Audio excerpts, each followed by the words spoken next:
The largest problem and the largest issue for all traders is the timing of the move.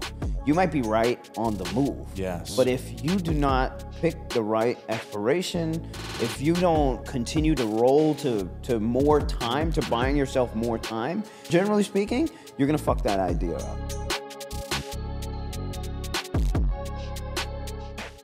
What's up, everybody, and welcome to another episode of the Market Moguls Podcast. Today's guest is super cool for me because this is one of the first YouTubers that I ever started watching whenever I started trading almost 8 years ago. So welcome to Sang Lucci. Thank you for coming on, bro. What's going on, Jesse? Thanks for inviting me, man. Yeah, man. Hell yeah. I'm glad we could get it worked out. I know you had to, we're in Miami right now. You had to come in from the PR. Well, I was actually in Colombia. Oh, I was okay. actually in Colombia. All over the map. And then I just came directly here and, just doing the podcast thing. And yeah. Then I'll head back to Puerto Rico finally. Can't wait to go home, man. Yeah, that's how I am. Like, I mean, I love traveling, but at the same time, there's no place like home. You know what I mean? You gotta have balance. But every time I stay out for like usually I'm working too. Like I haven't been on like an actual pure vacation in a minute, and every time I'm just like, I love it down here in Miami. And it's like the first couple days I come, like, man, I could live down here. And then after like towards the end, I'm like, I need to go back up to Tennessee. I love having like my cabin vibe type thing. Home is where the routine is always. Yeah, man. So it's just finding the routine again and again and again. That's home. I mean, if you can find the routine wherever the hell you are, that's ideal, but it's tough because we're in Miami. There's parties going on everywhere. There's girls everywhere. Good Lord, there's girls everywhere. And it's tough to get in the routine, so. Yeah, man. Yeah, no, for sure. And as a trader, I feel like it's easy. Like if you have a lot of extra time, it's easy to get distracted too. You know what I mean? It's super easy to get distracted. Absolutely. Yeah, man. Yeah, so for those who aren't familiar with your background, if you want to just give a little bit, because you have a pretty crazy tenure here in the trading world, man. Yeah. Where do you want to start, man? Just I don't know, man. I'm actually interested. Like, we could go way back, start from like what got you into trading and kind of brief overview, and then just really like all the things you've experienced, the things you've seen. Yeah. Because you have a lot of experience, man. A lot of the people that I have on the pod, they haven't been around in the game as long, bro. You know what I mean? Like they're experienced, but they haven't seen a lot of the stuff firsthand. And now in this industry, there's a lot of like, we trade like the banks do, or like there's this smart money concept, all that stuff. Sure. So like you've actually seen that firsthand and done it. So I think 100%. It'll be interesting to hear.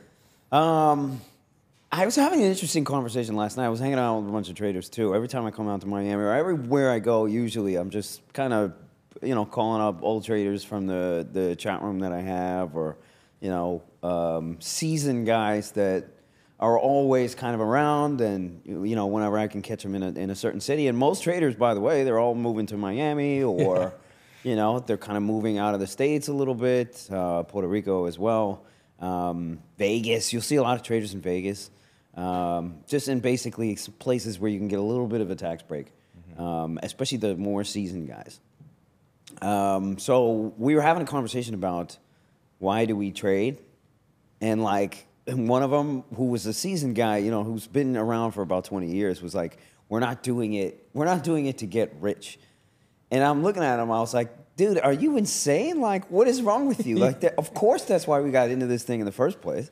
And he was trying to skate on the lines of doing it for the actual money and then doing it for some higher purpose and things like that. But the real reason why we get into this is, to make some money so that we can taste a little bit of freedom, so that we can, we can build the lives that we want to build. And this kid was probably about 32. He's been trading for about 12 years. And that's originally why I wanted to get into it, of course, because, for the money.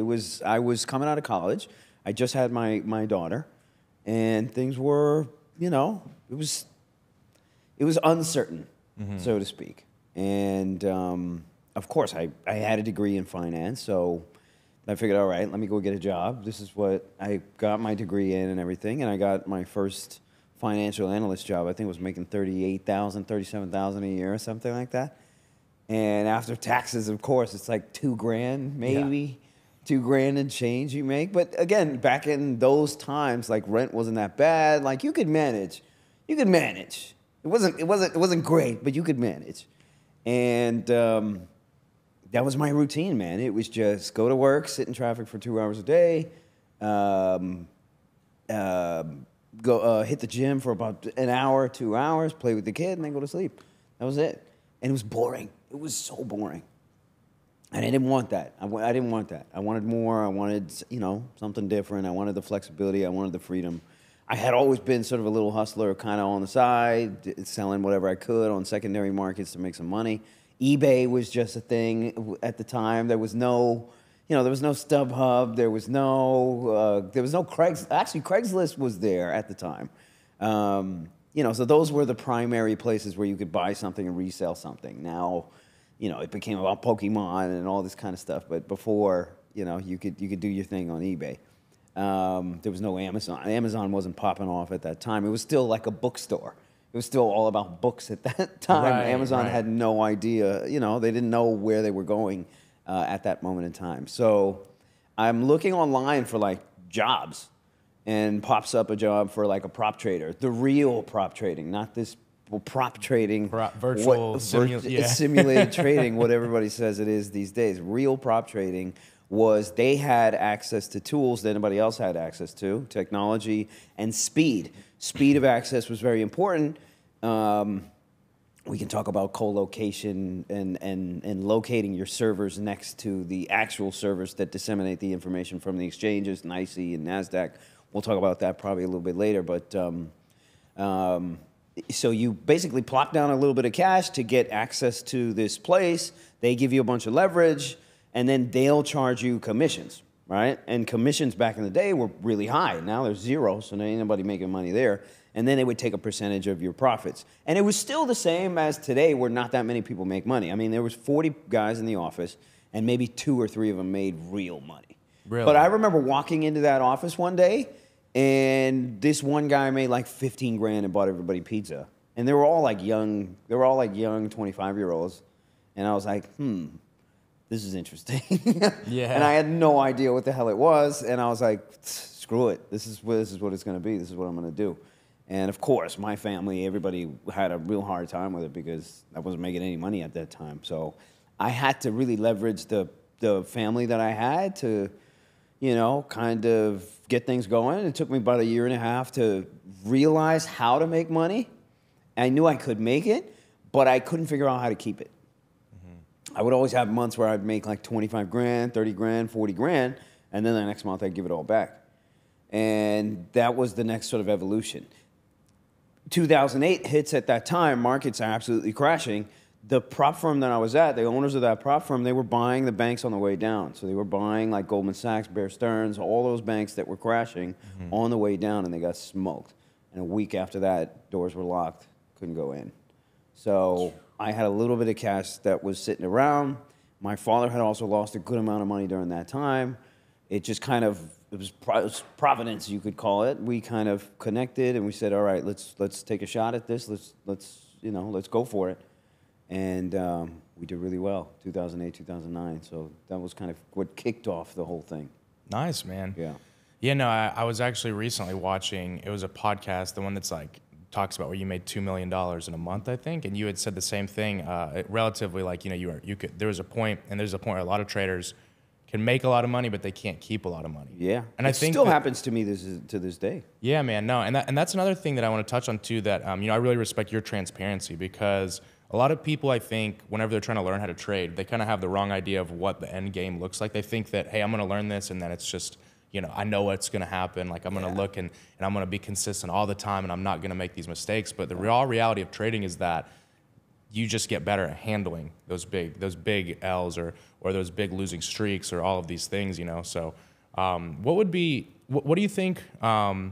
I don't want to get too derailed here because there's a lot you have to go into, man. Sure. So after, it's pretty interesting. So you just didn't even know how to trade really, and you just saw an ad like, come be a trader as a job. These guys were old school, so they just read tape. And most people, I don't know, for the folks here who don't know what that is, that's just reading bid and ask. You're reading supply and demand, and you're trying to figure out who's winning. Who's winning the battle for whatever time period you're looking for. So if you're looking to scalp, you're looking to figure out if there's more buyers and sellers within a 1 minute or 2 minute or 5 minute time frame or something like that.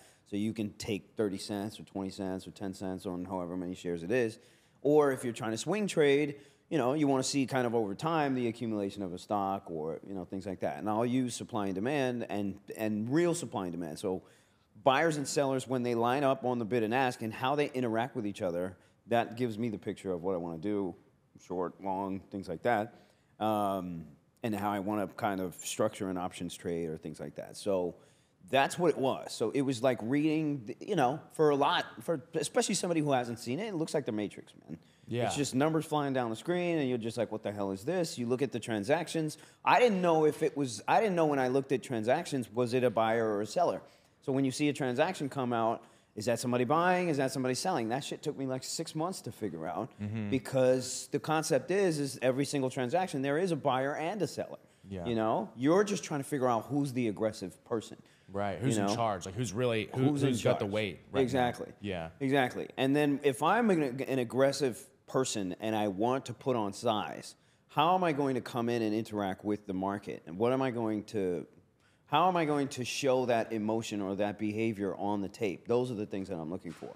So, for example, if I want to buy 100,000 shares of Tesla or 100,000 shares of Apple or whatever the hell it is, how am I going to go out executing that order? And if the more aggressive it is, the more I don't care about price, right? So, if I want the exposure, I don't give a damn what price you fill me at. I just want in. And that's the kind of behavior that I can follow.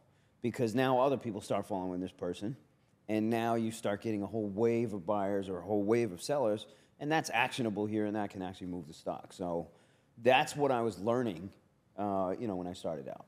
Yeah, there wasn't the technical analysis books and all that kind of shit they were all out, but that wasn't how I learned at all, and that I still don't use it at all to this day. Yeah, man, and that's really interesting because I think that a lot of the times that I talk to really, really high-level traders or traders that are trading with a lot of capital, that is the consistency I've seen, is that there is some element of tape, right? Whether it's they're doing, like exo charts, and I know it's a little bit different, like sure. depth. It's like, but it's the concept of understanding who's in control and where the market is really being pushed, right? Who is more aggressive. So I don't know how familiar you are with like ICT and like all of that realm. I've heard that being thrown out all the time. What is that? What does it stand for? And so what is it? It's inner circle trader, right? Okay, it's a price action trading strategy. Okay. So a lot of it has a bad rap because the way that it was originally marketed was like very cult-like. It's like, I know what you don't know. And the whole premise behind it is that there is an algorithm that runs the market and that supply and demand basically doesn't really exist. Oh, wow. Very interesting. Yeah. So it's like, it's very conspiracy. And at the end of the day, really what it is price action trading. Yeah. But people kind of go really far into the way that it was really marketed. Sure. So there's a lot of people who will think like, oh, everything is a scam. It's all like completely manipulated, which markets are manipulated. We all know that. Yes. But it's interesting because a lot of these people, they don't really understand, the inner, and then another thing too about it is like, this is how, it's the smart money. You're tracking the smart money. Sure. You know what I mean? Sure. So, sure. A lot of people don't want to hear like, oh, that you can view the tape, and there's been so much. It's a lot of silly stuff. It's wild, the narratives that'll pop out, and then what can be bought and sold, just because it's a good narrative and it makes sense at that particular time. And that's all this game really is. I mean, if you compare our game at where it is right now with like fitness, every new month or every new year, somebody comes up with a new fitness sort of hack. Yeah. And they explain it in a way that it's like, oh my, it sounds revolutionary. It sounds like it's never existed before. And meanwhile, it's the same shit. It's just recycled over and over again in a different narrative that speaks to a new generation of traders who are trying to understand the game. And it's actually pretty easy to influence a good amount of people into trying to understand something that they don't really understand. You know what I mean? Yeah. Markets functionally from their core, like that's what we came up with because there's no other choice. That's just how people learn the game. And if you look back from 1600s and 1700s, when people wanted to transact coffee or commodities, you would go to a public place and there would be representatives, basically market makers more or less, who already had inventory of what you wanted and would go ahead and give you a quote for it. and you would go ahead and take delivery, whether it was oil or coffee or whatever the hell it was, and then hopefully offload it to somebody else because maybe you knew something or maybe you didn't. And it's the same premise over and over again. If you look at the pits in Chicago or in New York, that was just a more organized system of chaos, just sitting in a pit, yelling out, hey, I'll buy 400,000 shares. What do you have to sell me, and what price kind of thing. And everything was done with hand signals. And then you'd have your runners and your assistants basically just throw it back on the computer once the trades were done. And then everybody was sitting there reading the tape at home and being like, oh shit, somebody just bought, this bank just bought 400,000 shares of X, Y, and Z.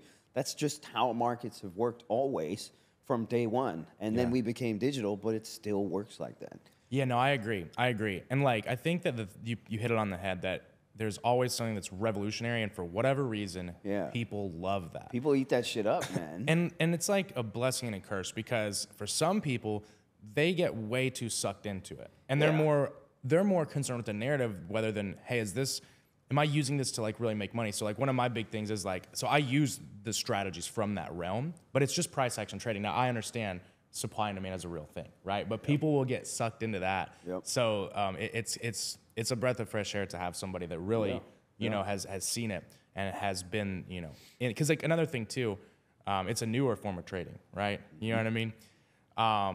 But yeah, going back a little bit to you started your own. You said Providence was the no, I was in New Hampshire actually. New Hampshire. Okay, and then this is when the doors have closed, your whole world's flipped upside down. Yep. But you've got the taste of trading. You're still boom and bust, but you're like, this is it. It was it at that point. Anybody who gets into this game, I think pretty quickly, within a month, you start to see what's possible. Yes. You see what's possible. And again, when you extrapolate this out to what's been done in history, people have made $1 billion trading. Soros in one day. Yeah. Just trading. Yeah. You know what I mean? Just sitting there on the computer, moving a position around and trading. So any dollar amount that you think is it's actually possible, which is wild to say because it seems completely inconceivable, especially when you're sitting there with a $5,000 account or a $10,000 account. You're just like, wow, how the hell, But again, we tend to think too big sometimes, and we tend to think we're a much bigger trader than we actually are, and we kind of need to go back to the basics and say, all right, this is how I'm going to get here, this is how I'm going to get to the next level, and all that kind of stuff. So I was always like a home run trader. I was always going for big spots, big changes in the market where everybody was caught on the wrong side. So that's very important in my strategy, in my the way that I think. I'm always looking for who's caught on the wrong side of the trade, and is it everybody? Because if everybody's buying a certain narrative, you could take a Disney stock, right? Disney, recently the narrative was they're losing money on parks, they're losing money on their streaming, they're losing money everywhere, and they have so much debt here they can't handle all of it. So let's dump this stock, and nobody wanted that stock. The stock went from $150 to $70. And all of a sudden, the narrative changed because there was a possibility that the board was going to change, and folks who wanted to become activists sort of in the stock were starting to buy up a significant amount of Disney to be able to get board positions and change the voting and change how the company is being moved. And all of a sudden, boom, stock goes from $70 to $110 just on the perception of, hey, things could change. Nothing has really happened. Yeah. Nothing has happened. It's just the narrative changed. And the narrative is enough to push that kind of perception on a stock. You take a name like a Carvana, which during, they just sell used cars, right? They went crazy. And you just kind of, they have that big ass glass tower or whatever where they shove these cars into, and they put it in every major city. I'm like, well, who the hell buys? Dude, who buys from Carvana? Who buys from Carvana? I've said the same thing. Who the fuck buys from Carvana? But during COVID, when everybody has all this extra money from the government and everybody's getting these checks for 10 grand, 20 grand, and people are scamming, for hundreds of thousands of dollars. California PPP loans. What are the first thing that they go out and buy? Number one, I didn't understand this either, but they go out and buy TVs. And they buy fucking cars. Those are the two things that everybody bought. Yeah. And Carvana stock goes from I don't know, I think it hit $170 or something like that. It's something absolutely ridiculous. and then boom, crashes to like $20. Yeah. You know? And then recently, now just reported its first ever gain for earnings ever in the history of the stock. But the stock's nowhere close to where it was in COVID. But again, narratives just change like this, and then money comes back into these particular names. You know, everything is about the future. Everything is about guessing what could happen in the future. And if those narratives are big enough to shift, you get some fat moves. And that's where I live. I live in those places where everybody's kind of stuck on the wrong side of the trade, and all of a sudden something happens, some catalyst happens, and now everybody has to go running for the hills and change their position, which puts everybody on one side of the stock, either buy or sell. Mm-hmm. That's where I live, because that's where you're going to get the biggest move on your options, and that's existed since I started this game, and even long before that. You know, yeah. And everything is about perception. How do you control perception? How do you push it? How do you trap him? And then, you know, once that is over and exhausted, everybody has to cover, or everybody has to change their side. And that's where I live. Yeah. And with the options world, there's just so many different opportunities. And I know that you sell a lot of options. Right? I did. You say writing a lot. Yeah. There's good times to do it, and there's shitty times to do it. Mm-hmm. 2018, 2019 was actually my best year of trading. And how much did you make in 2000? I made $2 million in 2019, but I made it not doing shit.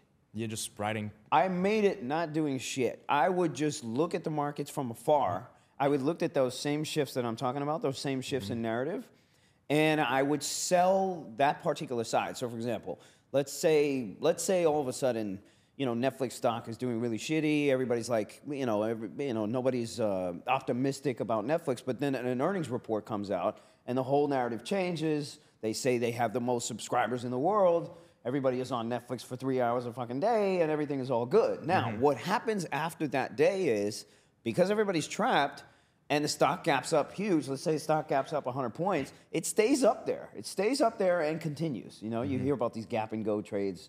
It's a similar kind of concept. In those instances, I would just come in and sell puts for weeks. And just burn them out. And then just go to the beach.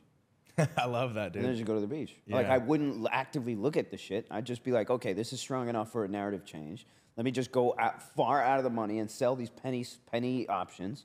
And let me just scrape all these pennies here with a good amount of leverage and make, 50 grand, 100 grand a week type thing. That's sick, man. Without doing much work. Now, in more volatile periods like we are in now, you can't sell something and go to the fucking beach. You can't do it. You can't do it, because in an hour, everything is going to change. Yeah. You know, some program is going to hit about inflation, about some joker Fed speaker talking about rates and all this kind of stuff, and your position, you're out. You're assed out. You got to run back from the beach, sit on a freaking computer, hedge all the mess that you just made, and now it's a much different game now. You know? Especially with the advent of zero DTEs on the SPX, you're getting programs left and right on, you're getting algo programs left and right that just move the markets 20 handles on ES like that. And it's all SPX based. It's all options on zero DTEs because there's so much volume in there. So there's a lot of other things going on right now where I can't pull that strategy off. Yeah, and that's an important concept, is that different strategies work differently in different market conditions. Absolutely. Yeah, absolutely. Man. So going back to when the doors closed, then you ended up going really much farther down and doing some pretty crazy stuff. So if you want to just give a little bit of background on like your journey after that. Okay. After that, I was swing trading mostly. Swing trading options, and after that, I kind of took a break for a little bit, because I made a decent amount of money. It was the first time that I had that kind of money as a kid. I'm 24, 25, and then you start living.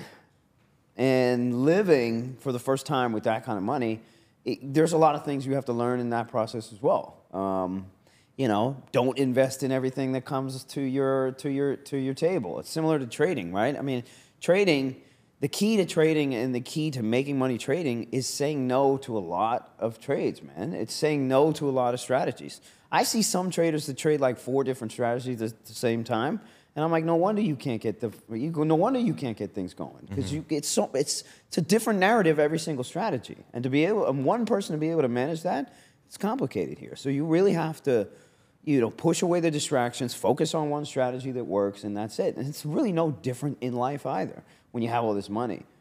So, when you have all this cash, people are going to start looking at you differently. People are going to start treating you differently. People are going to start taking advantage a little bit, overstepping some boundaries and things like that. These things happen. And you're not ready for them because you never, nobody ever prepared you for this shit. Nobody ever told you. Nobody ever sat you down and said, hey, this is what's going to happen to you. And you have to kind of go through these things yourself. So, I got into a lot of deals that went south, and a lot of money lost on random stupid things.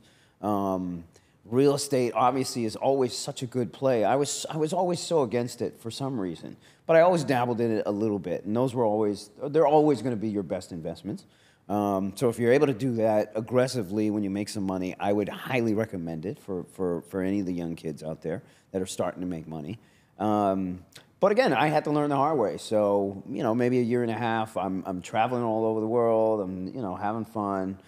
And finally I realized, well, shit, if I want to continue to have this lifestyle, I got to make some more money. It's wild how quickly $1 million can go depending on the lifestyle that you have. I mean, we're in Miami right now, and $1 million, let's be honest, after taxes and a lifestyle of Miami, and I'm talking about a good lifestyle. You're talking about $20,000, $30,000 a month type stuff. On a good month. On a good, that's on a good month right there. And that out, if you take it out for the year, that's almost $400,000. That's $350,000 in expenses. And that's easy. It's easier, and it sounds crazy, but it's not. It's not. It goes so quick. We're talking about $350,000 in expenses. This is not investments. We're talking about expenses. Yeah. That shit's out the door. Yeah. You know what I'm saying? Plus the taxes, which, by the way, most people don't even prepare themselves for. It's not like they're parking cash. Most traders that I meet, we live by the gun here. We live by the gun here. You know what I mean? We're ready to, if we're locked and loaded and we need to trade. If there's a trade, I'm going in there with a full clip. That's it. Don't ask me to go in there with half a clip because I put some cash on the side for taxes. Yeah. You know what I mean? Especially when I was younger. Who the hell thinks like that? Nobody thinks like that. So you have to go through it first to understand. All right, next time I run into $1 million here, let me park 200 here just in a CD or something like that. Yeah. And or buy some real estate or do something here. That way when I get hit at the end of the year, I'm not scrambling here. Most traders, think of it, and you have that grace period until April before you have to actually pay the check. Traders are they're gonna go straight to March here. They're gonna go straight to March here and hope by the end of March they got enough cash sitting around to pay the fucking, to pay Uncle Sam. Yeah. And if not, you get put on a payment plan. If you get put on a payment plan, now you have that weight of that debt on your shoulders here, and you're walking around with it, and that's a whole nother weight, and that's a whole nother conversation. So, again, with that kind of lifestyle after taxes here, $1 million, it's sadly to say, and again, it sounds miserable here to even say it. And I can't even believe, sometimes I can't even believe I'm saying it, because now as a man who is 40 and as a man who, let's say, has tasted a lot of things in life, if you give me $1 million, I can make that shit stretch, man. Yeah. Like, I know all kinds of ways to make that shit stretch and all kinds of ways to invest it and be comfortable and live an absolutely amazing life. But again, as kids, we tend to want more. We tend to believe these narratives here that we've been sold through social media, through whatever, that, hey, I need 10, I need 20, I need this, and I need that. And again, there's nothing wrong with it. However, it does cause you to make some decisions that might cause some consequences here. So you make $1 million and you continue to push the game, shooting for 2, shooting for 3, shooting for 5, shooting for 10, you may lose it. Yeah. More often than not, you might lose it. So that's what happened to me. That's literally what happened to me. I had to go back to the game here with like $100,000, $200,000 account, and then start back from scratch. Moved to New York. I started a small hedge fund in New York. I decided, all right, let me get some investors. That's when I created Sang Lucci, which was the brand that I have and the education company that I have. We we focused mostly on options and options flow. At the time, nobody else was doing it. We were the first ones in the game that were doing it. And you're talking about smart money and whales and all this kind of stuff. Yeah. Those terms had just started to appear at the time because, again, that was the narrative, right? And the narrative now, by the way, is completely different. We'll talk about that too. But smart money in options were basically folks who would come in and buy $1 million of calls on some random ass name, mostly because they knew some news was coming out, and sure enough, or maybe they were making a bet on earnings or something like that. But it's the way that they bought it, right? If you buy an option, you already have to deal with a spread, so you have to pay up for that option no matter what, especially if it's a name like, I don't know, like a Shopify or a Melly or, stuff that's illiquid. You got to pay up for it. And so if you want to put $1 million to work in the option space, you're going to lose money immediately because of the spread. These people don't give a shit. They don't care.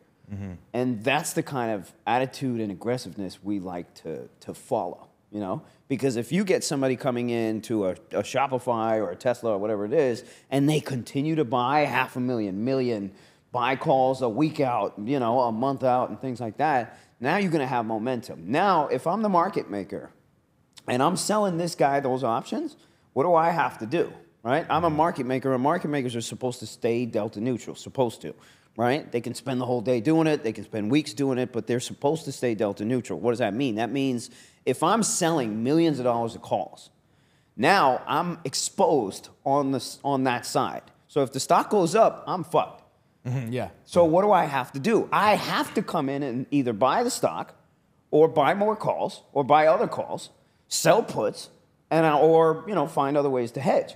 All that has an impact on the market, and we want to see that because that puts everybody on one side of the trade. So if I'm a market maker and I know I'm going to get smoked because I see tons of people buying calls, I'm the one that has to sell them to them. Then I have to come back in the same stock and buy it too, and that creates a wave. That creates a wave of buying that we can make money on. I love that, man. That's been our game since day one. Yeah, and I think so many people listening to this could benefit from that kind of stuff because I know some really good options trade. I trade futures mainly. I trade options sometimes. Yeah. But I primarily trade futures. But even then, can watch flow. Like we have the bots and stuff in our Discord. But it's nice. You just explained it very well because I think that a lot of people, they don't really understand the why. The part about what the market makers are doing, hedge programs. Exactly. All of that is kind of like what this smart money niche is trying to visualize or track, but then they don't really understand the under the hood. They don't understand under the hood. Yeah. They don't understand the structure of the markets and why these things happen. Who's behind them? Who are the different players in the market? When institutions come out and buy, they act a lot differently than us retail traders. They have to play a lot more games because they can't let everybody know what their fucking hand is. If they let everybody know what their hand is, that's it. Now they're going to lose. They're automatically going to lose points on their price, and that's not part of the game. They want to accumulate without letting everybody know what it is because by the time everybody figures it out, the stock's going to move 10%, 20%, and that's the whole game right there. And you have to be in before this shit happens. You have to be in before everybody figures this stuff out because by then the institutions are selling to the retail, and the retail is left holding the bag at the highs or the lows or whatever it is. Do you so let's say if you see some absurd number come through on Shopify. Sure. And you said you're watching more for like the ones that would catch your eye more on like a liquid. Where you're saying that this guy doesn't even care. He's losing so much off the spread. Like something's going on here. Yep. Do you just look in and then you start buying like contracts, like if they're buying monthlies or whatever they're buying? Do you start buying the same contracts or do you start capitalizing a little more? Depends. Yeah. We have a lot more. I mean, again, it's just information. You have to be able to separate yourself from what you believe to be the whale, right? If the whale is doing X, Y, and Z, you have to always remember you ain't the whale. Yeah, exactly. You ain't the whale. You don't have time and money like the whale does. The whale doesn't give a shit. He'll lose the money that he put on that option, and he'll go straight to lunch. He doesn't give a shit. You have another problem here. You put your whole account into something following a whale, and your option goes down 80%. What are you going to do? You're going to hold it? What are you going to do? You can't act like these people. So you have to break that information down to a strategy that you can execute on. So, for example, if somebody's putting some size down, a month out, because I'll start now taking a look at that stock. So I'll start now, look at the tape of that particular stock, look at some of the other options, see if volume is coming into different strikes. But usually speaking, you can get a better price than the whales. You will always get a better price on the option than the whales. Wherever the whale bought that option, 90 times out of 100, you're going to be able to get a better price. You're going to be able to get a cheaper price than the whale did, because the whale doesn't give a shit. The whale doesn't care. He just wants the exposure. Because when that move hits, he's going to make 2x, 3x anyway. He doesn't give a shit. But he wants to do it with size. You know what I mean? You and us, you and I, we're just looking to follow on. We're like that little sucker fish that just swims alongside the damn shark, just feeding off whatever the shark is. So that's what I'll do. I'll start just investigating it more closely. And that's really it. I don't want to do more than that. I don't want to allow the bias to creep in, because that's also what will happen as well. The whales, these guys lose too. It's not like they're fucking Teflon done and everything they shoot, it hits. And they can handle it. They can handle it. It doesn't matter. And let's not forget, they'll hedge themselves out of these things immediately anyway. Mm-hmm. And we can't see that part of it. All we see is the options bet, but nobody is sitting there thinking about, okay, how are they hedging? Right? All the retail guys thinking about, oh my God, how do I get in? Because this guy's going to make double his money. That guy's the smart guy, and if he's smart, he's going to hedge his position out some other way.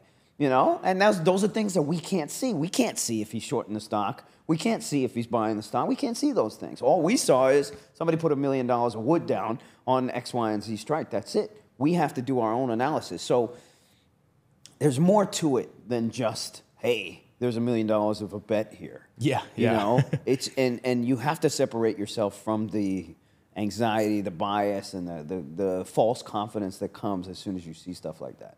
So you calm down as soon as you see that stuff. You calm down. You start taking a look at the tape, and you start taking a look at some of the other strikes, and then you start kind of building a picture of like, okay, if I bought that, you kind of put yourself in the whale's shoes. If I bought that order, what am I looking to happen? What's going to happen in the next couple of weeks? Is there news coming out? Is there something that's, then you start doing your own investigative work, and then you figure out how to play it from there. Sometimes if somebody's out there, buying a crap ton of calls, I won't even buy the calls because I don't like the price action. I'll just sell the puts. I'll just be like, all right, I know the stock is not going down. There's enough people buying it, and it's easier to just make money selling the puts because those puts are going to go to zero over time anyway. Yeah. And sometimes it's easier to just do that. Because remember, in options are a much different beast. The premium on your options is going to move so much before you get your actual move. And that's going to cause a lot of emotions, right? You're going to be up and down 20%, 50% on your position while you're holding it. Mm-hmm. And most of the time, people can't hold it like that. You can't. It's too much. It's too much pressure. It's too much mental capital here that you have to spend sitting in a fucking option waiting for this thing to hit. Again, we're not the smart money. We can't just sit there like these guys do. Yeah. It's a whole different game for us. Yeah. So you have to break down that and just use it as information. It's just information that's going to now help you make a better decision on what strike you want to play, how long you want to sit in this, how you're going to hedge, how much of your book you want to use on it. All these things we have to consider immediately after we see these things. There's a lot of moving parts to options. And I think that for a lot of traders, it makes, I know when I was first learning, everything in trading, right? I started trading crypto, funny enough. That was what got me in. Nice. And then I started realizing. That was 2018? That was the 2016. Okay. I started investing. I call it trading. Sure. I was just like, hey, this guy told me to buy this. Sure. I bought a bunch of it, and it went crazy, and now I'm a day trader. Yeah. You know what I mean? Now I know what I'm doing. I'm day trading. Uniswap? Did you see Uniswap last I got week? Uniswap. Nice. I won $30, yeah. What the hell did they say? What the hell did they say? What you mean you're talking about the last? I'm talking about the last one. Yeah, this thing moved 70% last week. Yeah. Oh, last week. Last no. week. Oh no, I didn't catch it. This. Okay. No. I think right now there's a big push. I've been playing a lot of the newer altcoins, like Fetch AI, and other ones like Metis I've played. But I think right now with crypto, it's one of those like you were just talking about, everybody's getting in when there's that narrative shift. So there was FTX. Yep. and we were at 15K. Everyone became the smart guy. Yep. Bitcoin's going back to 3K. Yep. The same people are buying at 50K are like, oh, it's over. Yep. By the way, I got $1 million locked up in FTX. I can't get out. Oh man, Yeah, I have. I've heard that they're doing like they're doing like starting to do like the buyback or something like. Yeah, you can get the claims. You can get the claims. But everybody's like, hold it. I know I have another friend who he Yeah. has a couple million in it, and he's like he got toasted. Dude. Yeah. You know, and he's just still like. Yeah. It would have been like up now. I think it was that he was making some joke. He's like, damn, if they would have just let old Sam keep going, we would have been up. We would have been good. Yep. There's a lot of people who are they're gonna fight on the class action lawsuit to see if they can stretch the date of closing as much as they possibly can, right? Because if they call their date of closing at November 11, 2022, or whatever the hell it was, that is a huge difference from a closing date of a month or 2 months or whatever. So that's what everybody's fighting right now. And it's like some of those things, man, they're so like convenient, like the way that happened. It's like I'm like something was that, and that's where those narrative shifts happen, and that's why I think everybody was waiting, because usually the year of the halvening, which is this year, usually it doesn't do this early or moving into there. Usually it's like I think everybody was waiting right for crypto, and that's kind of like with crypto. I play that just complete. Like I use some charting for sure, but I'm more or less kind of like doing what you're saying. Not even with but almost like a little bit of a discretionary. Like, okay, what's the overall narrative? Where is price? Would it make sense just basing off the inverse of like the whole narrative for it to start shifting? Because crypto just has that way of doing that. Right. But yeah, I started to trade options and just everything. Like I tried to trade everything, right? Whenever I was learning. And options for me, it was so hard to learn because of, you have all the Greeks, the moving parts, the risk management. So, when I do trade options, usually I just trade 0 days and I just put whatever. If I put that in that contract, either I'm getting multiples or it's going to zero. Or you know it's what I mean? going to zero. Yep. And I don't put too much in it, but like you can't. But like trading, like weeklies or monthlies, like how do you really calculate the risk when you just put it in there? You just kind of write it off like, hey, this could be gone. This could be toast because they can fluctuate. Or you have like I'm always a concentrated trader, so I will. Timing is everything in options. With options, hands down, the largest problem and the largest issue for all traders is the timing of the move. You might be right on the move, yes, but if you do not pick the right expiration, if you don't continue to roll to more time, to buying yourself more time, generally speaking, you're gonna fuck that idea up. Generally speaking, what most traders have an issue with, even seasoned options traders, is sure, they're right on the move, but you didn't make any money. If anything, you might have lost money, right? So, what happens is if you buy a weekly and you only give yourself 3 days for something to happen, that means immediately you have to be right. You have to be. If you buy a weekly, you're buying it because immediately you know you're right. And the second you know you're not, you better get the fuck out. Yes, you have to trade the plan on like go in with the same energy. Like you have to manage the trade with the same energy. The same energy that you came in with, 100%. Yeah. And if you don't, and again, this is where emotions come into it, right? Because now when you're trading a weekly and you think you have it, you're so now biased because you think you have it. You can't let go the same way that you got in, right? You got in because obviously maybe it's breaking a resistance level or support level, something simple, and you're saying, okay, it's going to continue. The second that it doesn't continue, your option is going to react faster than you ever will. Very, very expediently. It's already gone. It's already gone. By the time you realize it, you're already 20% down on your money or 10% down on your money. Or worse. Or worse. Yeah. You're already down that. So if you don't get the hell out, your option's going to zero with or without you. Could it come back? Could it come back? Could it come back? That's not a conversation you want to have. That's always the question, You right? don't want to have that conversation with yourself. You really don't. Yeah. Now, if you're struggling and having that conversation, then the natural thing that you want to do is sell the shit that you got right now and buy some more time. Yes. Or wait. Or just wait and see if you're actually right on that particular move. Because remember, 9 times out of 10, the breakout that everybody's looking for, it ain't gonna go down like you think it is. It'll fake out. Maybe do it later. It'll fake out 90 million times. You're collecting all these losses. By then, the 10th time, and it's ready for you to get in. Now you got all these losses to make up for. You're pissed off. Yeah. You're depressed about it. You're sad. So you're not gonna shoot. You're not gonna shoot with a full clip by the time it comes around. And now you can't make back your losses, and you can't make back. You can't take the move as you want to. This is the largest problem with options trading, and it's been like this for decades. It hasn't changed. Yeah. It's always been like this. So the idea is, if you really want to get concentrated, is buy time. Buy time. Let this thing, sit. Let it figure out what the hell it wants to do. And when it's obvious, then you can hop in the weeklies. Then you can hop in the weeklies and take as much as you want to. What's up, guys? I'm happy to have you on the Market Moguls Podcast, and I wanted to let you know that this podcast is brought to you by TRADEZELLA. TRADEZELLA is the all-in-one trading software that all traders should have. It covers everything from journaling to backtesting. You can even track all of your KPIs, like your average risk to reward, your average profit per trade, and many other important data points that every trader should know. After all, if you're not treating trading like a business, then it probably will not pay you like one will. If you want to try TRADEZELLA today, you can get a 15% discount by using the code CASPER15 at the link in the description. Yeah. But until then, you better keep it tight, man. You better keep it tight. And if you don't, your account's gone. So it doesn't matter if you're fucking right. Who gives a shit? You still lost money. Yeah, that happened. Like, it was funny.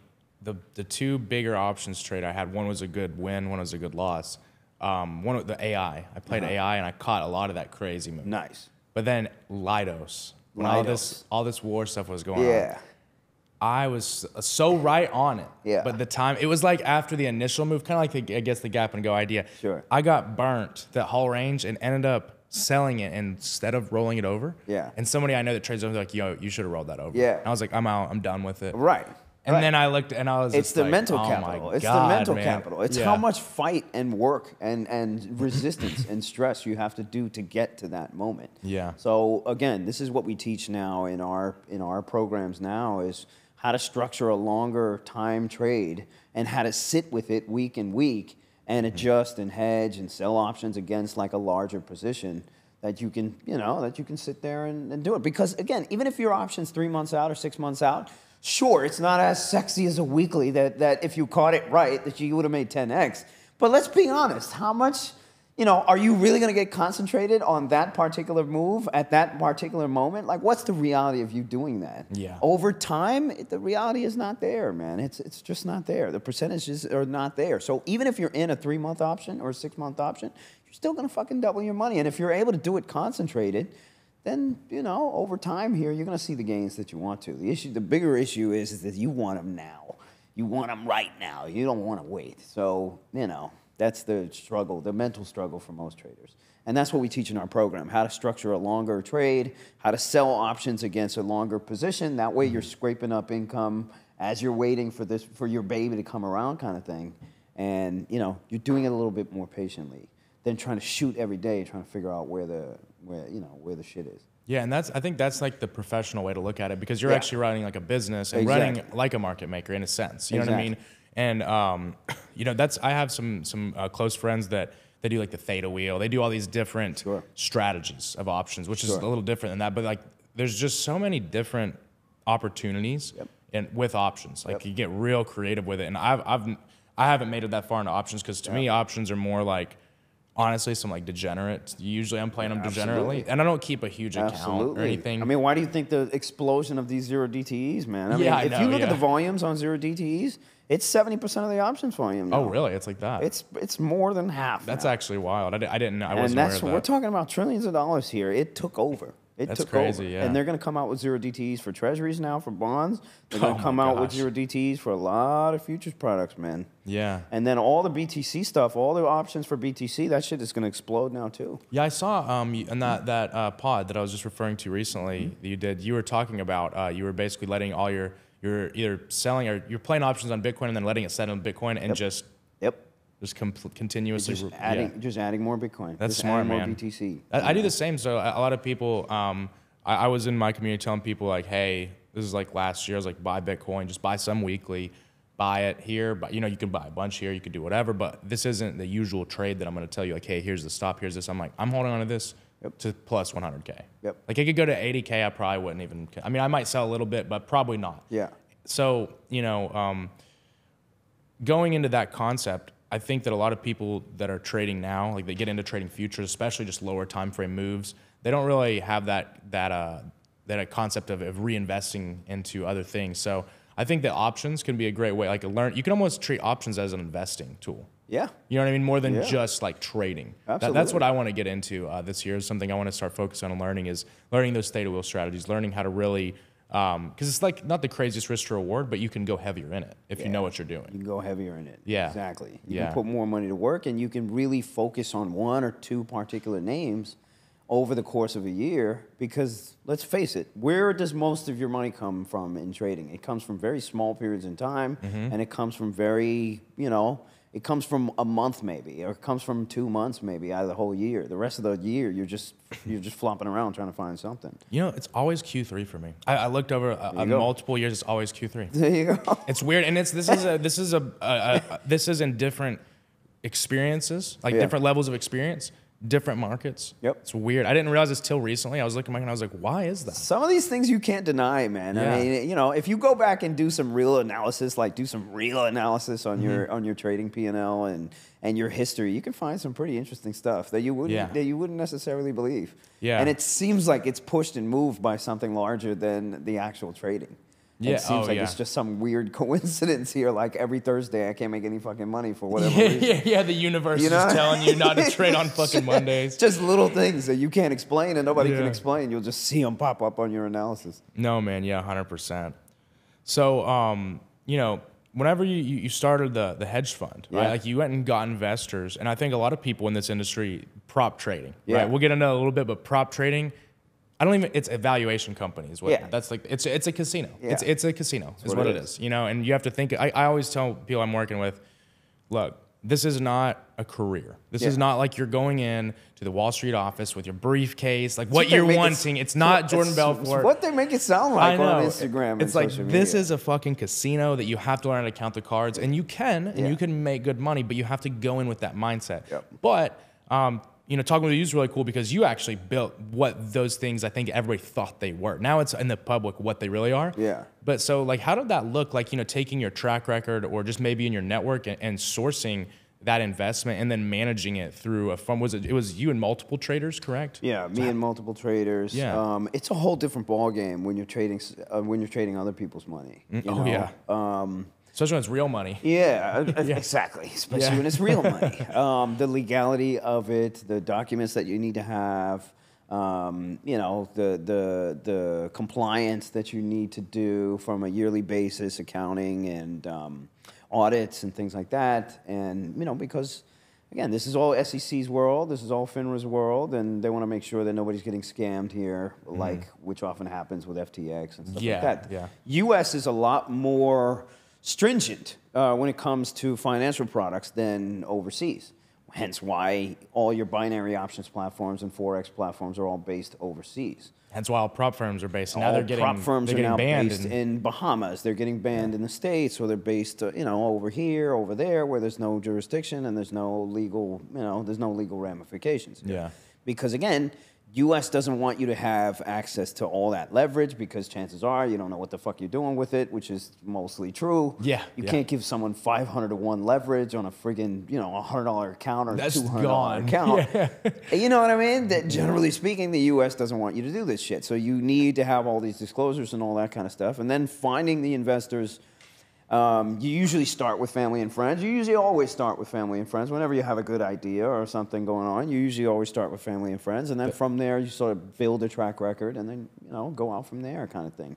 Yeah. It's just pitching. It's just pitching and selling yourself, which is a lot of the stuff that everybody does, anyways. And, trading for those investors, though, it creates a different mindset. It's a lot of different pressure. Yeah, especially if it's family and friends. Especially if it's family and friends. That's a huge, because I've had a lot of people ask me to do that. Yeah. And my answer is always no, because I've done it. Yeah. I have done it, right? And it made me, I just didn't do as well. And it's not like I fucked anything up majorly. Sure. But I just had that idea of what if I did? What if you did? You know what I mean? So I think that's the final boss of trading. Yeah. You know what I mean? Is that kind of psychology. This has happened to me as well. And again, it's a different pill to swallow because again, it's easier to lose your own money than it is for somebody else's. Now you have not only do you have your own thoughts, but now you have the weight of somebody else's, of thoughts on your shoulder as well. So it's not easy. It is not easy at all. So I never really changed the way that I traded, whether I was trading my money or somebody else's. Everything is a timing thing for me. When you really extrapolate it out and you've been a trader for 20 years, it's all timing. It's all just waiting around for the right market to come around. And when it does, just make sure you're there. Make sure you're there. And if you're there, the money's there. Yeah. But what do you do during the rest of it? That's where everybody fucks up. That's where everybody fucks up. It's like, do you overtrade because you want that time to appear now, and it clearly isn't. They'll literally materialize that it is there, and they'll make it's like you see. I always tell people you see what you want to see. Exactly. And if you come to like a lot of people, they think that like every day you're gonna have a trade. Like you just come, and if you look at it people start looking at it like a job instead of what it is, right. And they just think like I'm gonna show up to my work, my desk. I got my trading desk. It's 9:30 a.m. Right. Where's the trade for today? Right. And then it's like you'll find one if you're looking hard enough, whether it's there or not. You think that routine will get you to success in trading, and that ain't it. That'll get to bankruptcy. It ain't it, because it ain't there every day. It's not going to be there every day. And even if it is there every day and you did see something that you could have done X, Y, and Z with, you weren't planning for that anyway. And to lop the responsibility and the expectation that you're going to hit these things every single day, even when you're not looking at these things, is unrealistic. It's very unrealistic over time. So, that's how I survive, so to speak. I'm just waiting around until my time comes. Yeah. And my time is usually panic. It's usually panic. It's always panic. Because during panic, it's very readable. Like that particular emotion, it's very readable, Yeah. And even euphoria on the top side too, people who are just aggressively buying something because they can't see a world where they're not in right now. And you're just marketing into something like an SMCI that's happened recently. I don't know if you're looking at these semiconductor stocks. These stocks have moved ridiculously. They'll move 100 points, 200 points up in a day because, number one, you got shorts trapped every single day. You got an illiquid name. Market makers are selling calls left and right. They have to come in the stock and buy too. And it's just a self-fulfilling prophecy every single freaking day. Yeah. And when you get that kind of emotion, it's very readable. It's very, options move during those times of market. So, that's where you want to be. And it's identifying those times. Anytime short of that, most days there's nothing to do. In reality, most days there's nothing to do. No, yeah, 100%, man. What would be your advice? Because I know we touched a little bit on prop firms, like not the real prop firms. Yeah. What are as to somebody who's coming into the industry in a much different world, than what you came into and what you learned from like. What would you tell somebody who they've only experienced trading on a prop firm? And right now, I'm not sure how you probably don't track it too much. There's like a huge thing right now where a lot of prop firms are either banning the U.S. Oh, no, I know. Okay, yeah, Oh, MetaQuotes. So the whole MetaQuotes thing. Oh, yeah. Yeah. So a lot of these people, they're very frightened. And I always tell people, I'm interested to hear what your advice to these Remember, people would you're be. talking to a man who knows the owners of these platforms. Right, that's true, yeah. You know what I'm saying? Yeah. Like, you're talking to a man who knows the owners of these platforms and then their history. The history of all those platforms are the same platforms where I started out. They're all the same minds that were behind the prop firms when I started out, except now you have a simulation where you're never touching any real money. So now it's an unregulated product. And that's where it opened up everything for these older guys. Because now it took the risk out of the whole business model that they had before. It took all the problems out of the old business model from before. They're even charging commissions. Yeah. It's not even a real product. You're not even sending orders to the exchange. So the way that it works is like, when you send an order out, let's say you send an order out on Scottrade or whatever the hell it is, right? The broker has to route that order, right? And then the broker has a lot of options on where to route that order because every single exchange is bidding and fighting for that volume, right? And then they offer the broker rebates and other incentives to send that order to a particular exchange. So there's actual SEC fees and FINRA fees and all that kind of stuff lodged into every single order that you send. So when they charge you, let's say $3 for the order, inside of that $3 is getting sent off in a lot of different places. It's covering expenses. It's covering a lot of expenses. It's going to this exchange. Maybe the broker gets a kickback from one of the exchanges for sending the order out to this guy. You only see that you got charged $3. You don't see what the fuck happens to that order after it gets executed. Most people have no clue. And that $3 is separated and parsed in so many different ways. The exchanges will pay the broker, literally pay the broker to send all that order flow over to their exchange. That way they get more volume, they make more money. Now, picture a world where we have a simulation. There's no real order that's getting sent out anywhere. It's a simulation. And you're getting charged commissions on a simulate, you know what I'm saying? Yeah. So that means the broker, the prop firm, the guy who's running the show is literally pocketing all that money without having to do anything. There's no reporting agency that has to give execution reports. You know what a broker has to prove to the SEC that, hey, we're getting this customer a good price because of the liquidity that is there on the screen. Right? They have to prove through execution reports that we're doing good by our customers by getting them good prices in the spread that exists right now. It's a simulation. Now it's a simulation. There's none of that. So now they're literally printing money without having to do any regulation stuff, none of it. None of it. And now you're getting the commission. Not only are you getting the commission, you're getting the monthly fee for taking a shot at the phase 1 or the phase 2 or whatever the hell it is. Yeah, or a huge down payment. Right, right, exactly. A Yeah. down payment, so that you pass X, Y, and Z, the combines, whatever the hell this stuff is. And the data is already there. I see this data. These guys feed me this data. These guys sit there. I'll have dinner with these guys, and they're sitting there just fucking laughing the whole time because the data is clean and simple. The data is nobody passes these combines, and even if they do, they still don't actually get a check. And even if they do get a check, fine, they might get a check for a little bit and then eventually blow up anyway. And there's no regulation. It's crazy. It's the cleanest business model that I have ever seen in this. No wonder why it's doing so well. Yeah. And no wonder why at the same time it's so well for the customer. Remember, a product has to be good for both sides. And in this world, you allow the customer a chance at a $100,000 funded account or $200,000, whatever the hell it is. But in reality, they don't have access to this capital, right? You don't have access to the full $200,000 anyway. It's just the drawdown. It's just the drawdown. Everything is just math now. It's like actuaries at insurance companies who create these amazing insurance products that guarantee almost that, okay, you're covered, but the chances are we're never going to have to fucking pay you out anyway. And the insurance company is going to come out to the bank with all of this stuff. Sure, there's going to be these weird one-off moments where we lose, but over time here, it's the greatest casino in the fucking world here. There's no way we're going to take these big hits. And the data always shows that, yeah, fine, people are making some money. Okay, fine, You have to live within the confines of whatever the drawdowns are and all that kind of stuff, the math behind it. You have to play the math. So if you're able to do that and live between that world, cool, cool. Maybe you have a strategy that works with that. You have to fit your strategy specifically to that. But I even know guys who have made a good amount of money and they don't even get paid out.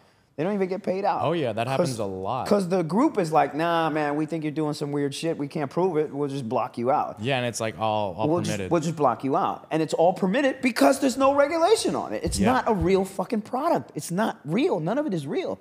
And imagine if it was any bit regulated whatsoever, these products wouldn't exist. They wouldn't exist. They took a look in a lot of the books.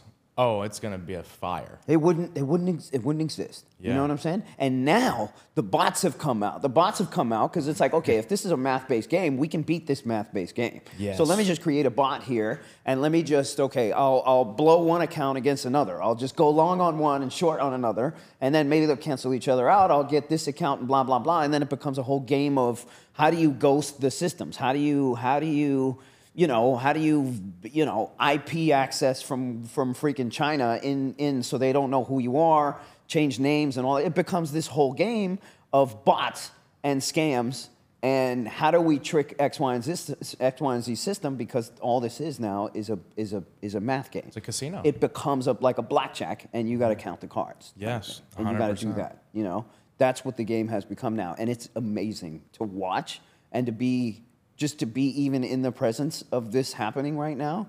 It's the most incredible shit I've ever seen in my entire life. Yeah. And it kind of makes guys like me feel like shit because we're actually coming out and trying to make money and doing this shit for real when all you really got to do is just make a funded account, become an influencer, and sell people on the $100 could make you fucking $1 million type shit. And it's crazy, man. It's depressing, but at the same time, like it's so awe-inspiring that we could be this dumb as a human populace, as like human beings in general. It is, man. And it just repeats itself. Some new product like this is going to exist 10 years from now anyway, and it just keeps going. And we don't get smarter. We don't get, we act like we forget shit that's happened 10 years ago, and it just repopulates into some shit like this is right now. It's incredible to watch, bro. Yeah. It really is. People, it's the same reason that a lot of people get into trading. It's the same reason that prop firms are possible. It's the same reason that people say ridiculous shit like,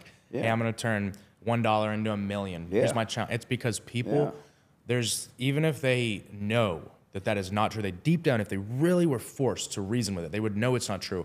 But they have that urge to want to believe it because it's easy. And that small bit is enough. That small bit is enough. It's a drug. For you to believe. And belief is an amazing thing. I mean, even from the start of us being able to talk to each other, from freaking BC 100,000 or whatever the hell it was, like belief is where, and I don't know if you've read this book, Sapiens. Have you read Sapiens? I've heard of it. I want to read it. I'm familiar with what it is. Yeah. It's written by a guy named Yuval Noah Harari. Really smart guy. This guy does 6 months of silent retreat.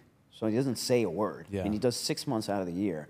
And then he comes back and he writes a book for the rest 6 months. Like the guy's on another level. And he basically explained how we evolved to where we are now in a scientific way, but actually a cool way that you can actually sit there and read it. And one of the things that he said was that when we learn to lie to each other, and when we learn to believe, that is what brought us to a place where we started to create things that weren't real, that didn't exist.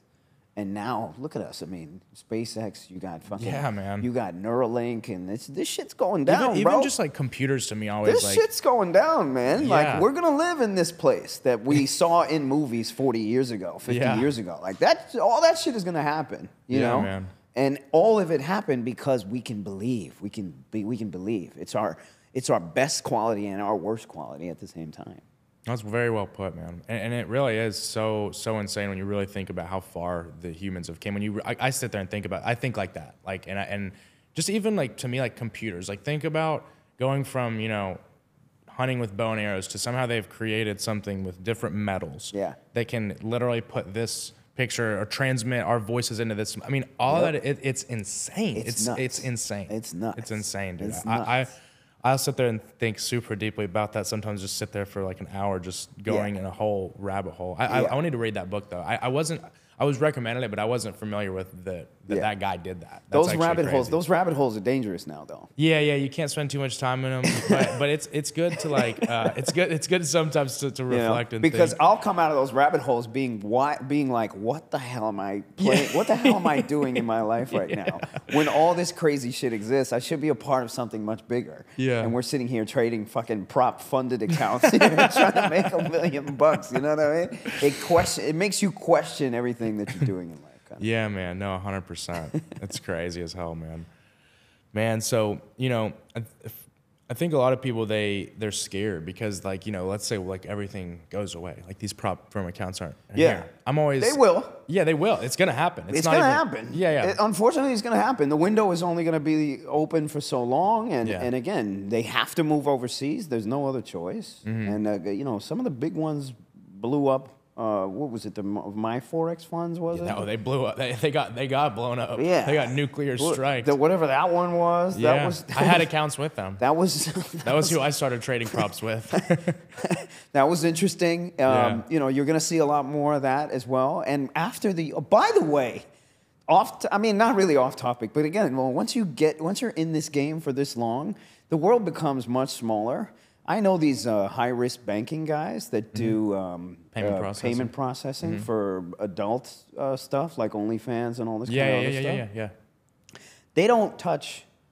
They don't want to touch funded simulation accounts. I know. Yeah, they recently. You know, and these are the banks that will touch adults and everything else. They'll touch everything else. Yeah. But once things get a little hairy, man, they don't even want to touch it. And if those guys don't want to touch it, you got a problem here. That's exactly what you got a problem here. Because everybody says, like I keep telling people the same thing. They're like, well, it'll take time for legislature, all this. Everybody, it's like where it's a bubble. Everybody wants to believe that it's too big to fail. Yeah. But I tell people, I'm like, it's not a game. It's a game of politics. Like, there are very integral pieces of a business that can be pulled, and then it doesn't matter if it's not legal or if you have loopholes if you can't take money. Yeah. You know what I mean? Or if you can't have a platform to trade on. Yeah. If you can't do any of these things, it's the house of cards and it starts to come down. So I always tell people, like, look, if you can trade successfully on a funded account, you have the skill. Like, that's what we're here for. We're here for freedom, not to depend on a funded account. You have the skill to do it on a real account. Just scale it. And honestly, too, like this year, I'm going to, because I trade some, funded accounts and stuff too, but this year I'm gonna just say I'm done with it and just trade all personal, because I trade personal as well, like personal funds. But it's just to the point where I'm like, why am I still doing? I don't need it. Because I've noticed too, and I always, there's a different way you trade these things. It's not fucking real. You're way more aggressive. It's a very cheap amount. You know what I mean? So the goal is to stack a shitload of accounts. Yes. Right. You have to. Then you can layer. Then you can But what it does is it almost like, it's like training you can't teach an old dog new tricks type thing. Sure. Because then you get stuck in this mentality. And I know that where I want to get with my trading at the end game is not going to happen with that mentality. Sure. So I'm encouraging people, like, start transitioning into your own money. Start trading. Like, yes, the risk is different. Yes, but it's a different game you're playing. Yeah. You know what I mean? 100%. So I think most people just need to understand that, if you have the skill, like the whole reason that most people learn trading, they lose it along the way. Most people want to learn trading because, I can just make a lot of money and I can be on my own terms. Right.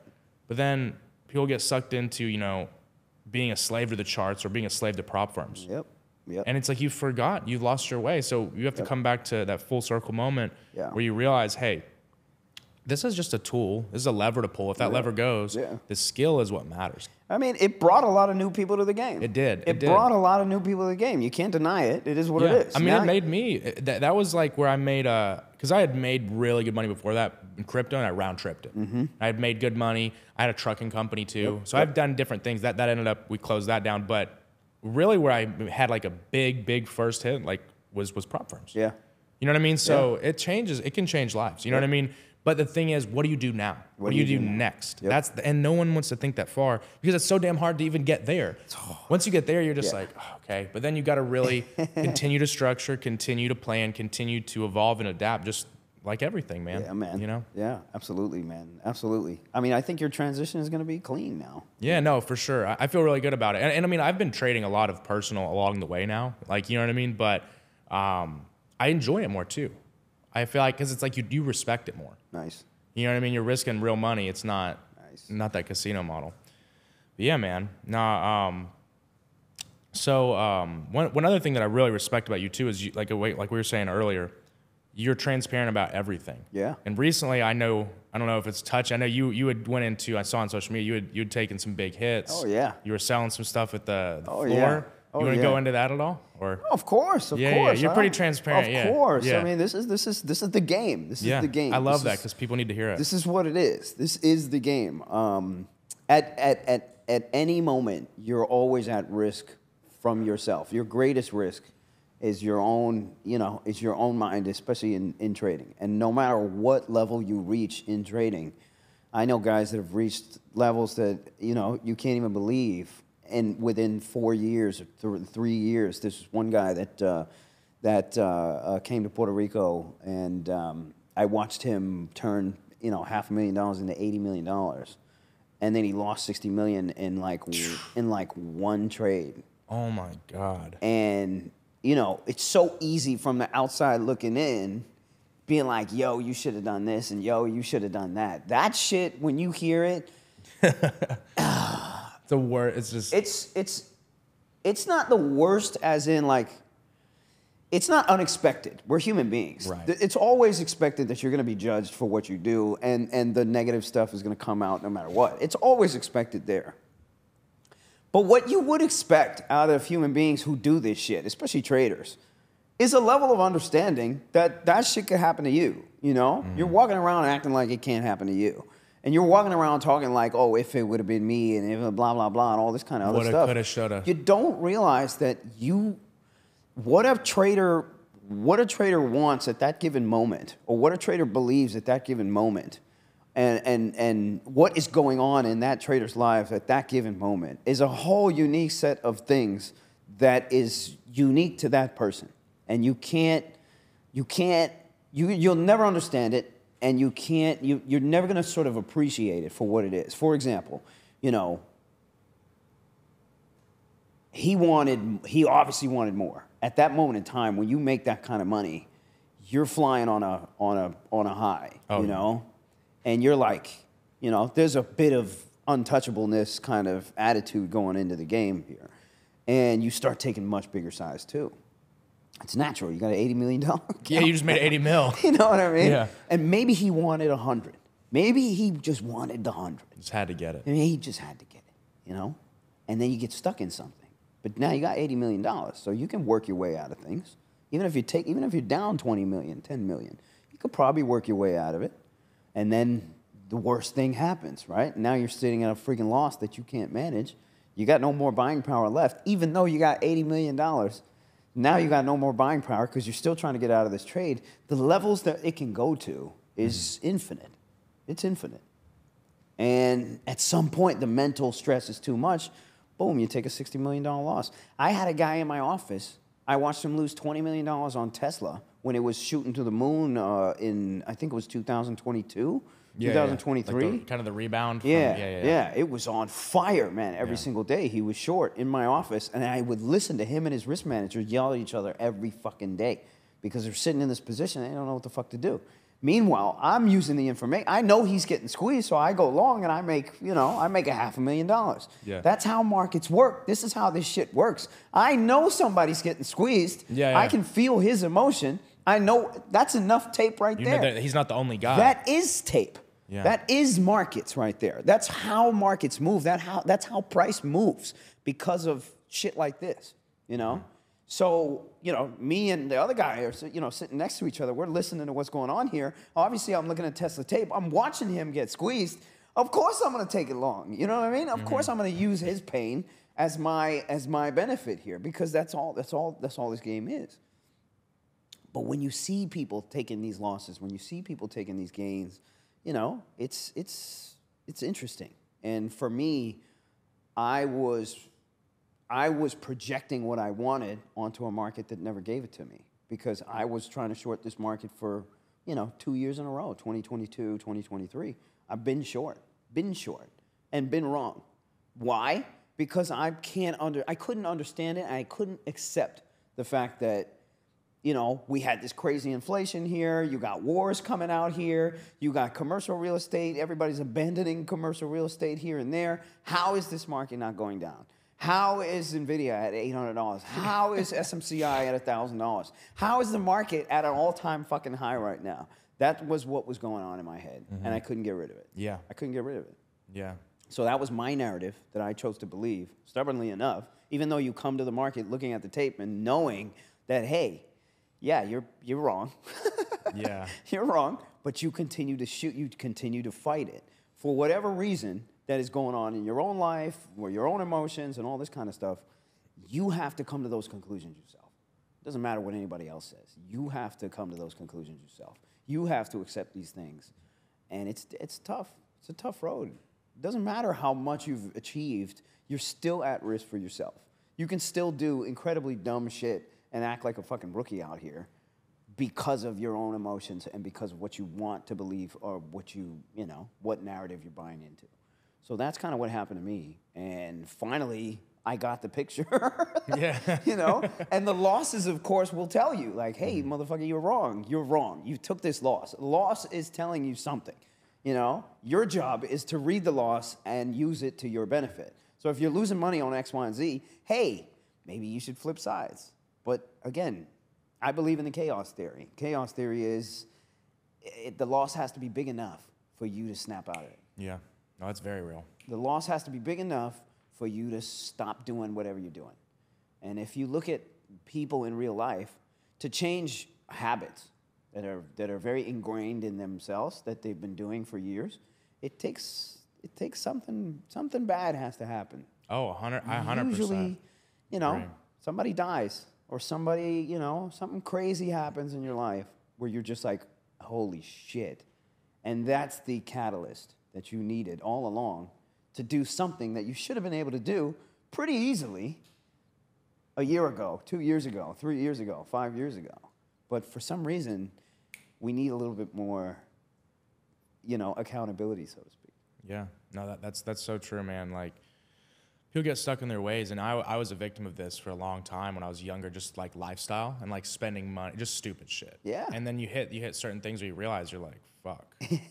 And it's like you said, things you should have been able to do easily. Should have been able to. And it's the most obvious, easy things to do, but humans are creatures, they're funny creatures, right? Like you have to have that slap in the face sometimes, man. Absolutely, absolutely. So I would love if we accepted each other's humanness.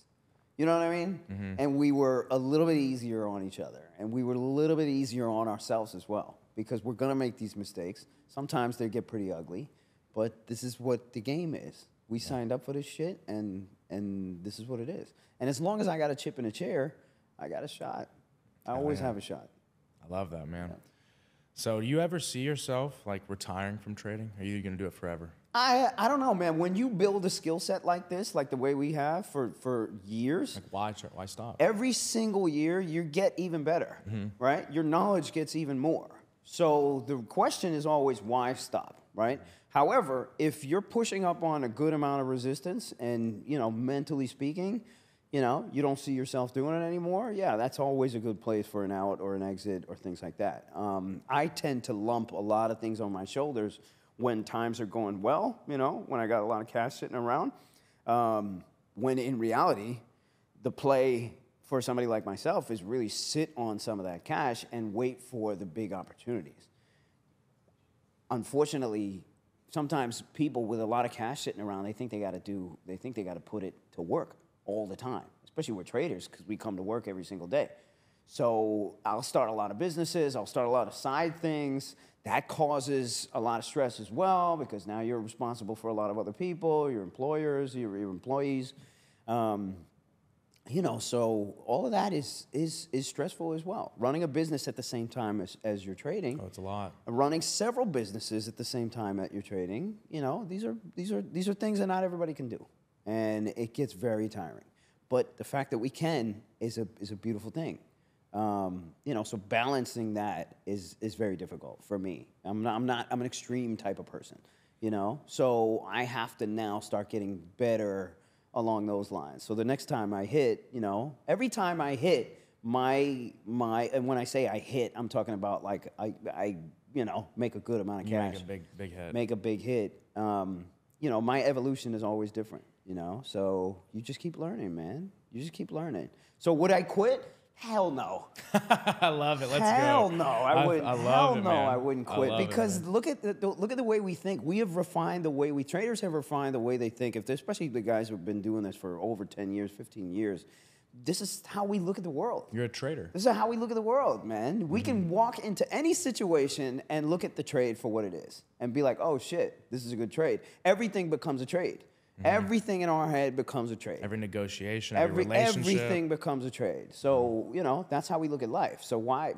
Come on, man. Yeah. You're telling me if some opportunity came around and I saw it for what it was, like I'm not going to take a piece of it, and I'm not going to take a shot? Of course we are, man. Yeah. Because we see things cleaner. We can make money where people just sit there and watch. For example, that whole Ozempic thing, man. I haven't shut up about Ozempic for years now because I can't believe it. You know what this is? This is a weight loss. This is the new weight loss thing, but it's like an injection here.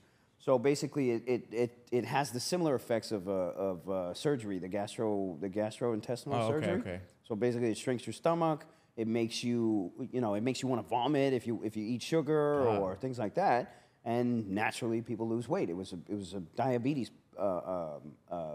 medication. Okay. And FDA approved it for just weight loss. So now it's no longer you need to have diabetes or whatever to get it. All these celebrities now are getting it. It's in super high demand. Nobody can get their hands on it. The supply, is not there yet, and it costs like $1,000 a month or something like that for your supply, basically. And you inject yourself once a week, and people have serious weight loss here. Mm-hmm.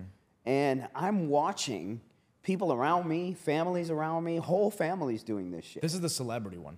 This is the one that a lot of celebrities are. I think Right. I've heard of this. My girlfriend was telling me about this. Yeah. Somewhat. Yeah. Okay. But yeah. now everybody's using it. Right. Literally Yes, everybody's yes, using yes. it. Everybody's trying to get their hands on it. All these doctors are just writing out prescriptions here. And now it's FDA approved. You don't even need any of this shit, right? So what's happening is like those companies, they said their projections are going to be 10x in like 2 years.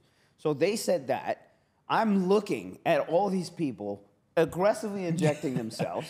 Yeah. And I'm like, what the fuck is going on here? Yeah. Of course, in my daughter's account, I put the whole thing in freaking Ozempic. Just like the stock itself. Yeah, the stock Okay, itself yeah. and all. They doubled. They doubled in literally 6 months. Damn. It's just stuff like that. You'll just look at and you'll watch for what it is. You know. And you'll be like, all right, we'll take a shot here. Yeah, no, I love that, man. That's real investing. That's real thought process. There's so much more into that than just Yeah. I look at this chart and it's Right. It's There's a lot just more you're to sitting it. there observing. You're just Yeah. observing, and we're turning those observations. Have you seen a show, Dumb Money, on YouTube? I want to watch. Wait, is it that new? Wait, that's Not the movie. okay. No, not the movie. I haven't seen either, but I want to. I'm not familiar with it. I'm familiar Yeah, with the movie. his name is Chris. Shit, I forgot what his last name is. Oh, it's like a It's radio. a- I have Exactly, seen it. I have exactly. Seen it, yeah. And his investing style is just that. Yeah. It's observing. It's Mm-hmm. observing trends. It's just looking at data on social media, looking at what people are watching, walking into those stores and seeing what the situation is, and just doing your analysis. And just sometimes these things just come along and they're just easy. They're Yeah. just easy because, again, once you see stupid ass demand and no supply, what do you think is going to happen? You Yeah. know, there's really only a couple things that can happen. Prices got to go up, or maybe supply comes up too to meet the demand. But these are tradable events here that you and I can do this for the rest of our lives. We don't have to be married. We don't have to be sitting in front of our computers either to do this. Yes. We don't have to be doing it. We just observe here.